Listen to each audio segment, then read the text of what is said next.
Om Harihi Om.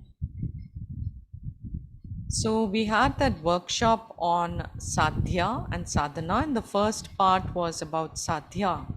So after the workshop, I spoke very briefly, so I thought I will again talk about Sadhya. So Vedanta Sadhya is to recognize one's truth, one's Purnatvam, one's absolute identity as pure consciousness. And what is that pure consciousness like? It is self revealing, it's infinite, all pervading, the cause of this universe, and it is untouched by the universe. So, once this recognition is firm, then one lives from Purnatva. So, Vedanta says that right now you are the whole, complete, Sat, Chit, Ananda. So Sat means that which is existent. Chit is consciousness. So you are a conscious existence. You're not Jada. You're a conscious existence that is Ananda, that is limitless, that is infinite. That is the very source of contentment and peace and security. But what happens? Our understanding is that we are lacking, we are wanting, we are apurna. So, how can it be possible to reconcile these two different visions about ourselves? So, Vedanta points out that this is possible, that these two different visions of ourselves are there because there is ignorance. So, ignorance of one's true nature, it causes one to take oneself to be the body mind sense complex, and consequently we take on the limitations of the body mind sense complex, and again consequently there is so much more identification, and so we are taking ourselves to be limited. We feel apurnam, we feel incomplete, and therefore we are constantly searching for that wholeness in ourselves. I want to see myself as whole. I want to see myself as content.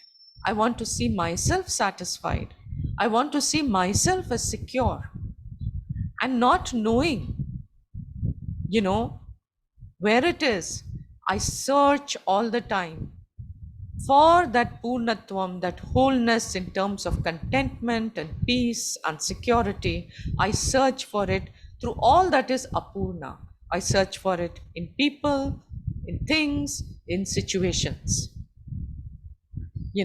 So the search, we are always searching. There was this absent minded professor. He was reading a newspaper and then a phone call came. So he put down his newspaper, attended the call, and then after the call, he wanted to read his newspaper again. Then he started searching for his spectacles because he didn't know where he had placed them, and he was searching for them frantically. Couldn't find them, and as usual, of course, he's going to call his wife. Where are my spectacles? So she, wanted to get her back on him. She said, I don't know. I don't know. You always misplace them. You find them. So he was very frustrated, getting very irritated when his daughter walked in. So he asked his daughter, where are my spectacles? Please, please help me. Where are my spectacles? And she just told him, Papa, just look at you. They're right there they're right there with you. He said, where? She said, you look, they're right there with you.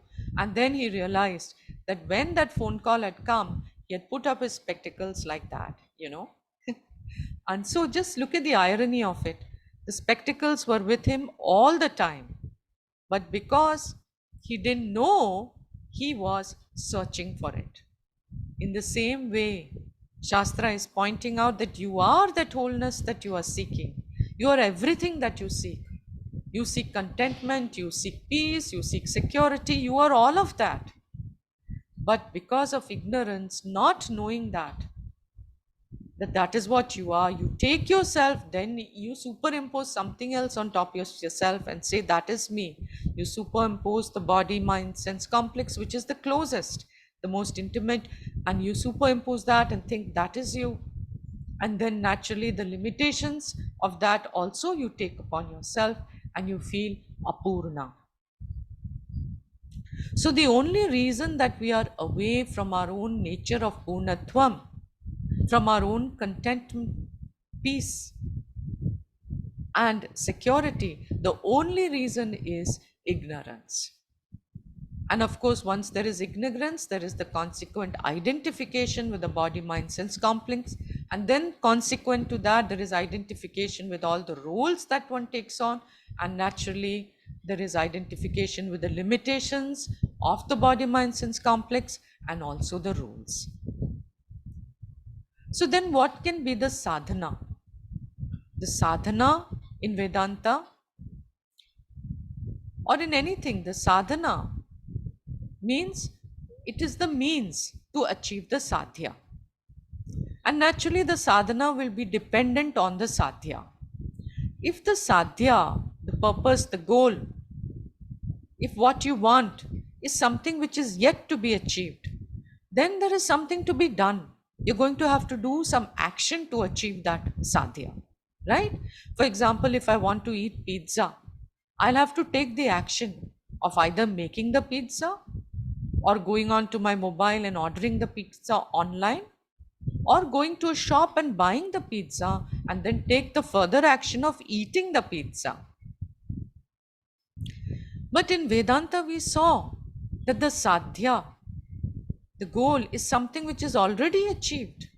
It is already myself. The only problem is that I don't know, because there is ignorance. And so, for the ignorance to go, I must gain knowledge, right? Knowledge is what I need. I must know. And knowing is not an action. I must expose myself to the means of knowledge. That's all. The only action is to expose myself. First, I have to go to somebody who knows, and I'll have to listen. I'll have to attend to satsang, etc. So I wanted to point out that the sadhya in Vedanta is not to become Purnam. I noticed in the workshop that some of you were having the tendency to think that you have to become Satchidananda. There is nothing to become. You are Satchidananda. It is only that one has to recognize one's existing Purnatva, right? You have to recognize that you are the source of contentment, you are the source of peace, and you are the source of security. So I leave it to you to answer next time in our next workshop that what is the primary sadhana and what is the secondary sadhana, and why do we need the secondary sadhana. Om Tat Sat. Om Harihi Om Tat Sat.